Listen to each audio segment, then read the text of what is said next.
Hi, it's Leigh. Thanks for coming back to True Leigh Happy. Today I'm going to make freezer burritos. I like to have a couple hidden things in the freezer that I can pull out when my kids say they're starving and there's nothing to eat. Freezer burritos always seem to be a hit. The first thing I'm going to do is heat up my pan. This is on medium. It's already hot, so I'm going to go ahead and put the ground beef in. In this case, I'm using a pound of lean ground beef. As soon as I throw it in, I start with my wooden spoon just to break it up.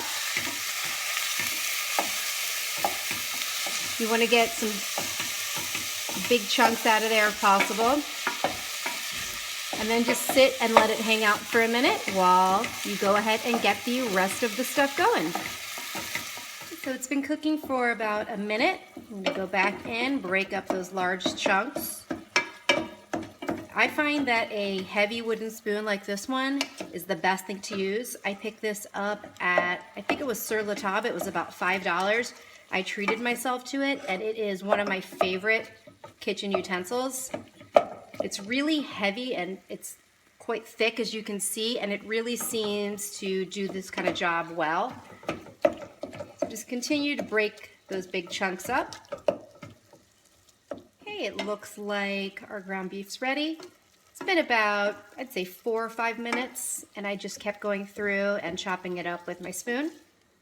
Now I'm gonna go ahead and drain it. My ground beef is finished draining. I'm gonna go ahead and dump it back in. I find the best way to drain ground beef or any kind of ground meat is with this small strainer. I always use this, and then I can just take this and throw it right back in, or right in the dishwasher. It's really easy.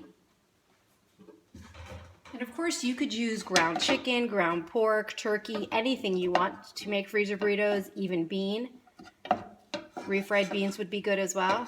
So I'll take this and I'm going to mix it up with a little bit of salsa. Just stir it up together.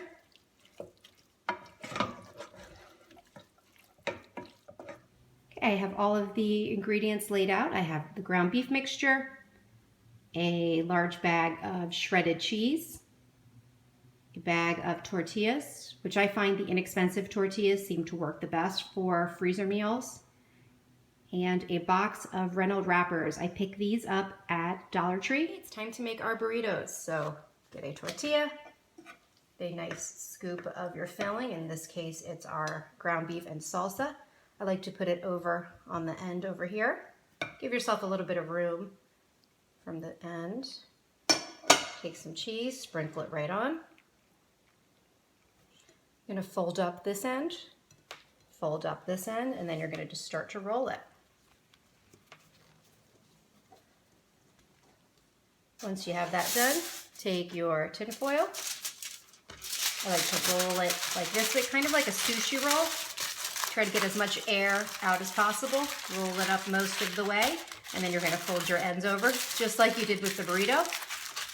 And there you go. First burrito is done.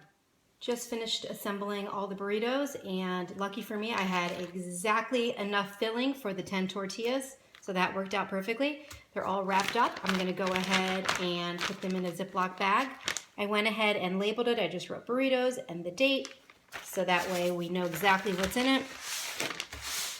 Go ahead and put them in. Some ended up being a little bit thicker than others, and they'll all taste delicious. So put in as many as you can. And then the big trick is getting as much air out of the bag as possible, because air is your enemy in the freezer. So what I do is I go ahead and close up as much as possible, and then I just start squeezing it out. You can even use a straw to suck some of the air out. Finish closing it out. Our burritos are ready for the freezer. I hope you give this easy recipe a try, and thanks for watching.